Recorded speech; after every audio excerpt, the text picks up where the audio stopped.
నమస్తే అండి. గోవర్ధన పూజ అంది ఎలాగని నేను ఎక్స్‌ప్లెయిన్ చేస్తాను. అది ప్రతి ఒక్కరికి తెలియాలని. ఎందుకంటే తెలుగు వాళ్ళకి చాలామందికి తెలియదు. ఇది హిందీ వాళ్ళు, ఛత్తీస్‌గఢ్, ఎంపీ ఈ సైడోళ్ళు ఎక్కువ చేస్తారు ఈ పూజని. ఇది ఎలాగ చెయ్యాలి అందే మీకు ఈ ప్రతీదీ బాగా ఎక్స్‌ప్లెయిన్ చేసి చెప్తానండి. అది సింపుల్‌గా ఉంటది. చాలా ఈజీగా ఉంటది.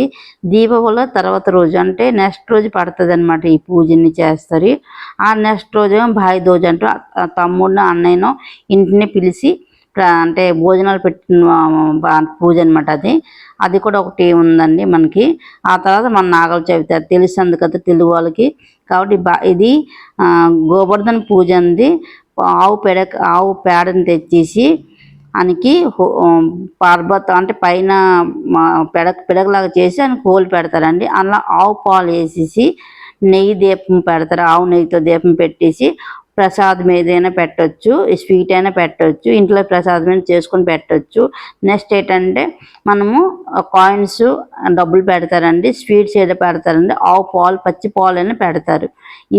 అది మీ ఆప్షనల్ అండి. ప్రసాదంగా ఏదైనా పెట్టుకోవచ్చు.